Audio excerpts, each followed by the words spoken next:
Yo, magada goaka, ye gada go, natepe ago gadi, the amuntu maji godo, agadi kere anglo Georgie, ye, ayipa brema nana nyaba, awo mia kakaga wo madu, kwa go yamadea, juju bago la bama de kaka, awo mavalo nema, ayo glo time ye bubu, alaba vavata sele doma, but I go there anglo jukoje la ba, ati gadamu, magbole no koko va iba. Aya chiga mo le afanyigba TV Germany fa atata yo gbagba share jam le togbi tenge jogoto glegui adelia pa kopo yi bla opo didi fa amlema chichi fa anu ona onu imemi le mi ko gboto adua ku masa adanu garemanami gakela na nyaba na kpo si kamye le fifle ta le nyako juoma ha wona wo ma akpoba Afugbo kple wɔnawo amlimatiti kple nu geɖewo dzi le vevitɔ afa xoxotɔ ƒe wɔnawo nu ke ameli kple fofonya aɖewo tɔgbinya aɖewo fofonya aɖewo yiwo ke amegobawo menye ame ko wonye o sɔhevi ɖo to ɖe na srɔ̃ edumevi ɖo to ɖe na si megege ɖewo dzi kpata le eƒenyigba TV ƒe wɔnawo nu agogbewo si me wonya ale ka fa wona wo kokole leke kokko ke togbi blame leko hian bo kokko no pa megba e kana gere manami fofonyo mia wezo yo ka ayonya amatonya alabo gere jinya fiafiata magere dushima alabe ma akogbagba togbi won tore makenya nkowre jumavio jibo yonya akpe nkonyenye agbotarua jogbana atachi so kata yo gbotadro jogbana atachi so kata kaba kagere nyamia mekpata awuri tore lo gbonya fia do dro mo nyama do wi adari ale odu ible ya nyama dwi nanama gakoro ma hido po ile chamo la sinyota nyama to mo gera fmo togbi wezo yo mazona myang akpa togbi nkore makene nya la glama akwe nkwenye koku amavo anyinya ahuya di fia na sesema anyinya ho zagunoga to anglo fia nyingba yo zagunoga tontoto da ba mi paka ko nyama toto gereje la ba fugbo fi fia nya afugbo fia ga gba pele mi fuga makero fufunya re kaji ye toje re kala gogwe togbu yezo maraku yo kala ke juma fio jibo yonya maraku nukonyenye toboko koku anagli cho anglo afiare nyigba yo toboko koku anagli cho anglo afiare nyigba o mo to kata o le gbonya mi ejeroge kala ke o kokko ni mama ga anglo bo ne la afanyigba TV le Germany koko ba ko Africa kata nogo hava blue de Ghana kata me po ya bala o jemiele gbagba de sha jembe nya togbi tenge jokoto glegui adelia poku ale pokopo yi ple okonu onawo alobo mi hege akoko aveno yiti ko yin amiele maka gegere nya dushima nya kpobo wona kaweli cho ocho jin atolia ya yofu baba me pa nkaka bla vovo andra gba me ko nya togbi tenge jokoto glegui ayomelo no alobo mi ko to pafafa je koko va didi nya pa ma afi nye le kuon po wona o ma amlema titi po wona o ma sabo titi na ma bobola fi ale afato ma crowd togbinya okple wo to no mia gbofia olivu aloba nwu vovovo jo ayin kagba le firagbe yikanya jinwo to ma pan kakabla vovo nyi agbe ka o ke magali vuvu gbadidi ma pam afa li yafali olifu kakagbe la mi nfonto afanu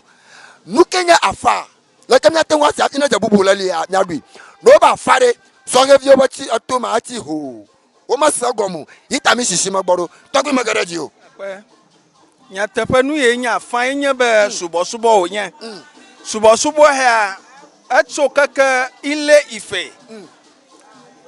etso Mediterranean hafie ba dore ile ife o ba do a o me yo ni ba fa la fimo ifa yenya yipanko gake azuna gogbe mietan yogere menene mo e miatogbi no yombe afan ye oliva sere egba gake afan enye gbogbode hike kplome evlia meta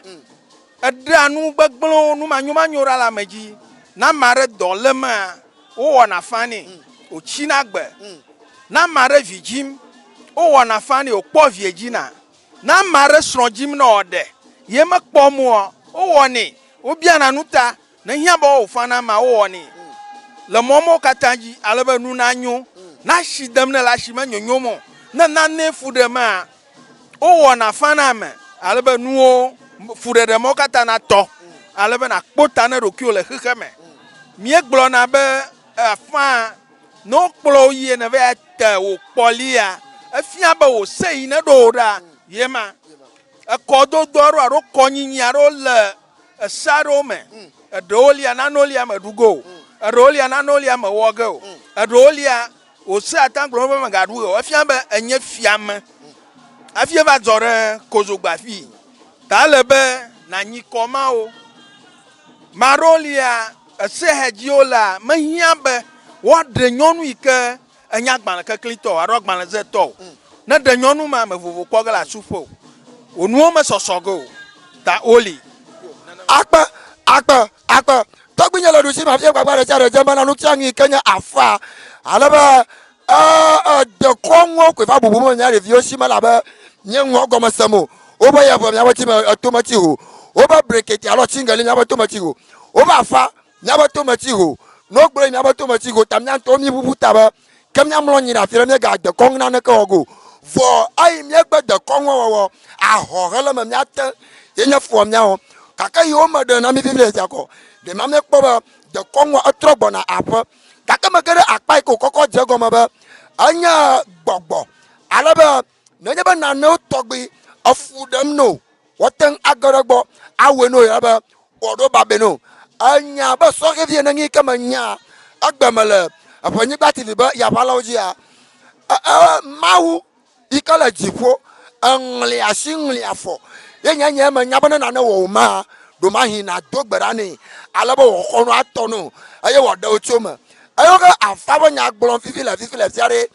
do fiaba ma de koma sagaba afa mawe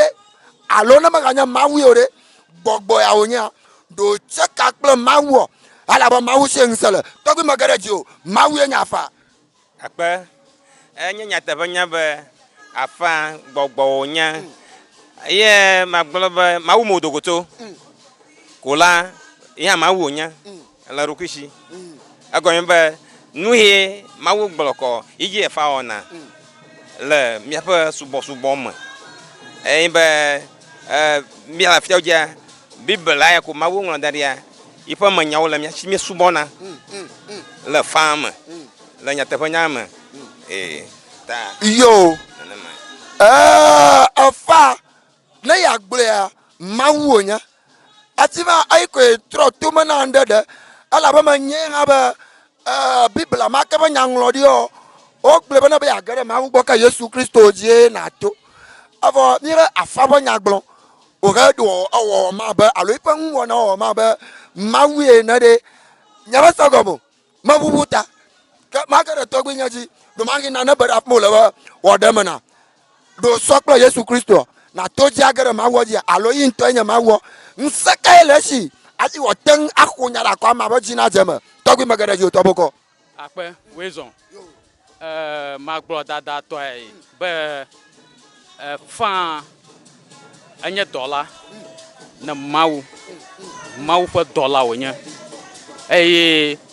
mawu fu na ntunaji na mi amagbeto emi zonare aji ha pong jeje toji $, mina lo ku khira share ka kurangu to aji toga na pogba mavo akpogba chichi mawu funa ntona afaji akpa kaka amaka kwukwo gere fufunye ji afi ela be togbinya na manya fi be bibla manya o ala gbo yo khlana asona reji le ka o koko le afi atenwo deje sibe egbe anam afala yi ikabanya Yesu Kristo ha wonyo mawu enye yanfu akpama afutumo na songe viare afutumo na mere le kaka jemenika yita wa favom do yito be ma povago avagara afamoro avofu wo tɔgbi kɔfuma mɛ na mi. yo akpɛ enu akɔ nye be afã li efi kristo be subɔsubɔ eva mɛ da kpɛ. afã li xoxoxo etsã miatɔgbiwo ze sie mawu to afã yeʋe kple vodú mamlɛwo dzi hafi kristo be subɔsubɔ eva le akpa ma gomea ye va wɔe be ye kristo subɔsubɔ va kɔ ame aɖewo va kplɔ kristo ɖo gake ame tsitsiwo dɔ lo be nu yi ke fi ke nyo ne gbɔ̃ yewo ɖɔ ɣi ɖo ta míame aɖewo míeli hã egbegbea míekplɔ fa ɖo numatia míedzi aviwo tsɔ ŋkɔ ne be kplɔfa ɖo ŋkɔ wònye míesɔna ta efã ya le gbɔgbɔ kɔkɔewo ŋutɔ wònye yi ta ne kpɔ míabe ŋudodo yiwo ke míezãna yina ɖe fã gbɔa eɖi mele me o eɖi mele me o ye wònye nu ɣi ye míezãna na fã nye nu gbegblẽ enye nu manyomanyoa míete ŋu enu ɣi zã ge o ta efã ya gbɔgbɔ kɔkɔe ŋutɔŋutɔ ye wònye gake ne mele gbɔ menyanya ge o ne le gbɔ anya ye míatɔgbiwo to dzi ewɔ nu dzɔtsuwo ewɔ nu geɖewo le míabe xexe me ale be fifi le hã ega dzɔdzɔm maɖewo trɔna xexe me míeva me sia me kple eba tsi dzi o zɔ ɖo va ye maɖe ta ho fa kɔe ƒu gbe eta hã meɖu go maɖe ta ho fa abe yave akɔe ƒu gbe wònɔ susuma bu ŋkɔ edome gbegblẽ ge elabe mɔ ma dzi o to hã va me sia me kple yewo tsi dzi ye wɔe be ese míegblɔna be ese me sia me kple yiƒe se afi ke tɔ ɖo na wɔa ye wòle be na wɔ afi ke tɔwɔɖonu wɔ ye wòle ame na wɔ eye míesi ha be biblia ƒe nyawo alo biblia me nyawo wole dzi yi ke nyame nya be biblia me ƒe nyawo ese kple ɖoɖowoe kui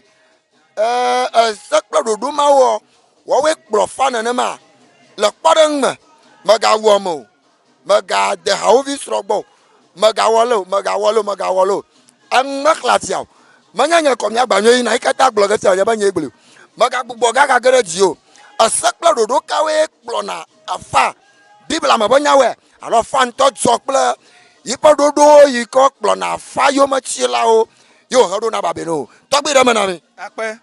nyateƒe megble do ŋgɔe be efã li efi kristo subɔsubɔ va ese kple ɖoɖowo le fã si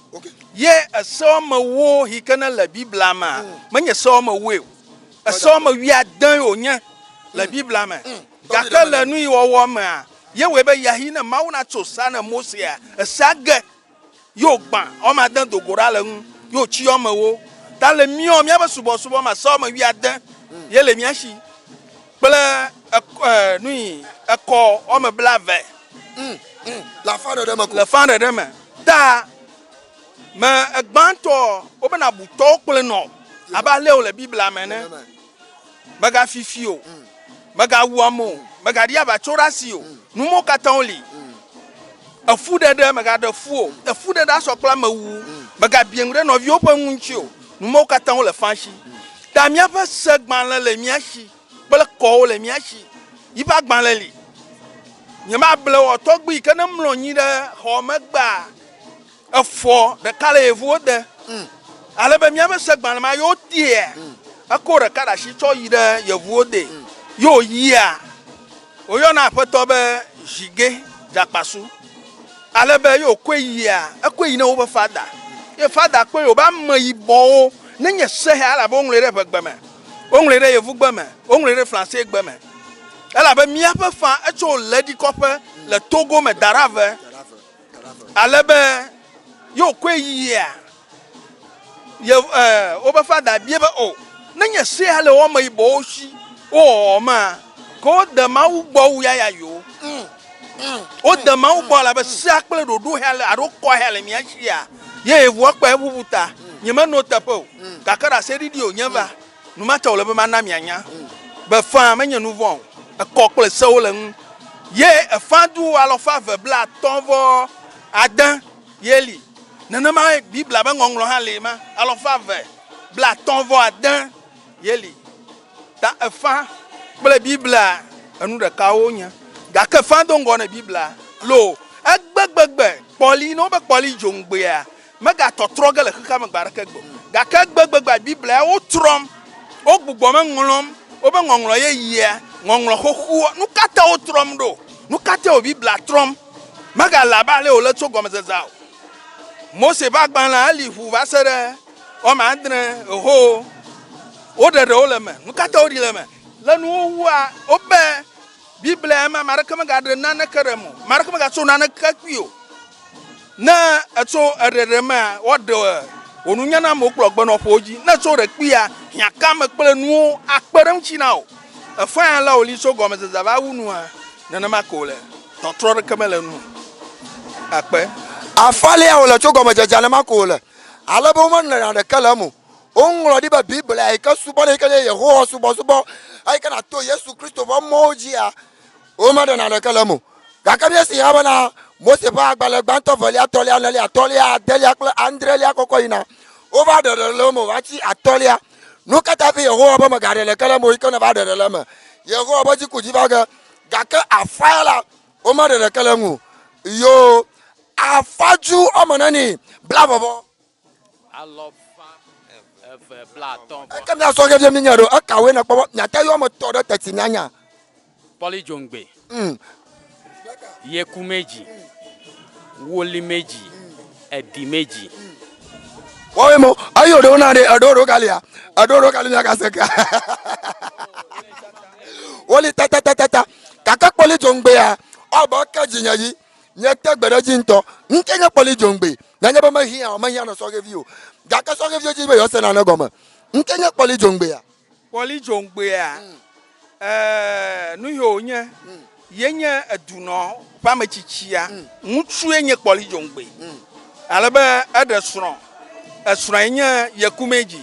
kple woli meji Poli Jongbe abe chigaga tong wa ye wo chapu le gome zezame ko Poli Jongbe ji mawo do khero nu mata chapu Poli Jongbe ji ole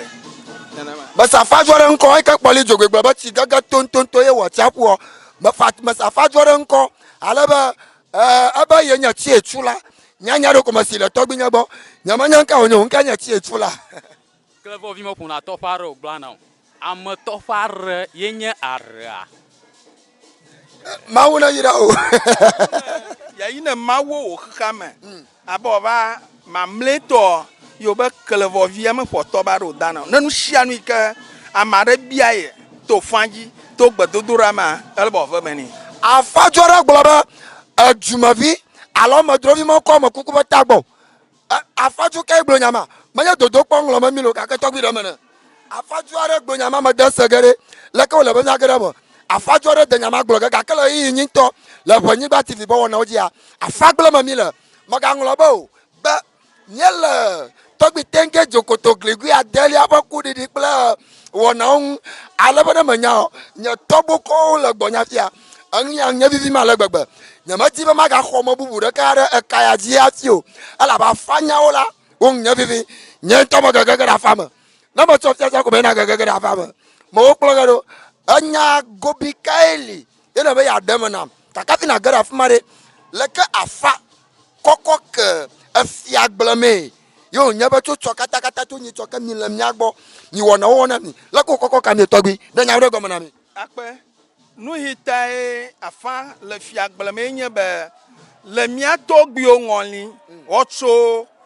hogbe azonvu ava dore ngochi ava dore afia yenye hibe nane kameli ko tambia na gbe so be afa obia na gbe le togbio pe nu ona nchi hafio afiagbleme be nyama ala be edure shia de me a ya do yo nonya zogbevu yo vana edola mo vana echima za vana nuka ogola anye nu ye zozom ala bo telefonu abie gbefa nu ma telefia gblema ala be efiawe du anyigba oji gede edu fiawo wo we la anyigba afia mo le wo gbo wo du me gbegbele me le ka ogana la ala be na abie gbare asenane nu ye hia be na wo na we alebe amona vure duame dagbana ve duame alebe mona vure yo be dagbana ve duame gaka afima da se to gbinyo ngalo to boko nwojo gbonyere zaguno awe ka tere nyako ta afugbaro pogana afina fugbama na ma do fiaba afa ma nyam ko nyama sama gana remu gakati na dufia bale ke togbe alo tobo ko de na menere atina adufia afala chichi na onyale ba na kwe kokoko na na ma olema awo akpe afa ta flate manya nkonya na to ko via geremu ke bo nwu hia oge de gbabjage ya terenwa oba awo maga gogoyo manya nwonya maru ma hia hu onye ko na to via geremu madagba kado fia bana afia de wa olia o ma khofa hakra togbe de mana maraku jona ba fiara wolia o ma khofo ka ka shigara fia gara la kona fa akpe yo shigara afia gara kona fa maga aflo banu kata fi nyegbe temna afia kple afa enyaji ne ma togbi tenke jokoto gligui adelia pa kopo yi badidi po wona oji nyele alaba to nyi choka nyapa toboko pe afato la pa mo wona o la mlima po wona o la togbe ya on tititi to blema bia da sinagba nyapa kulo so ka vi o mi sisi ma wona ya on alaba nyanya nchoncho kaka mo da pa ba po nyi gba tv gbagba re sha re jemana nyapa toboko order na nema na mi mata pa ma siro ga onchi da ka yo nya sagun no logbo nya fi anyo me ma da sinchi ne ma ko togbe ne pe ba ai kamni do nya odo vavito afadwo onwa do mahi havoviareli ika na dora ta nya ma sikpeto nya to na ko na mko havoviareli ne ma nya ten agerema hali ka ko na ya klano de manyelo tomele sho moya bolia kegbe akla de anyi tomele sho moya gbe klano de manyelo tomela shinyo moya bolia kegbe akla de anyi tomele sho moya nuezo honu no pejim amano machie nye dolo nukezo honu no pejim amano machie nye dolo gba klan de anyelo tomele sho moya bolia kegbe klan de anyi tomele sho moya hafi afio na yidava ala bo kafa asevosan afia yava afia tandwa baji na molema agba azifa afia ona yire avare do fakaga akputa no rokio afia zoyo nyi no galo yo na yiko na maglo tobo ko le mashiro ga wonchi mada shi wonchi ha vo nya gaka nya jofia hone anopajima ama melosio yo ya nya twesi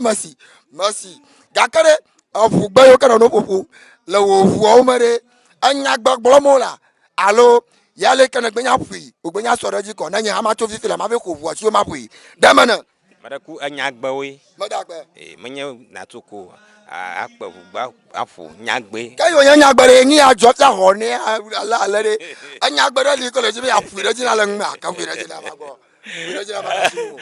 na ma fui na mo ya ma si ro mo fu mo dogmulo no ma bu mo to ko ma ka nglo ba be la aponyi gba tv bo na oji toboko le gbonya fia ye o danu sha no na kokko kure afa vavito afia gblema mada si onchi ma nuka ta fio gere afia gblema la fa wona o ma togbi tenge jokoto gligui adelia le anyaku ofi e kokko yi pe didi pe wona on ye miele fofonyo togbi nyo sukuvi sanu le yi yin to aponyi gba tv aga gegere jinyo togbi o mada pa na mi yen ton ko yin Richard Clark agbanyo atenwo yon fa sin Clark 1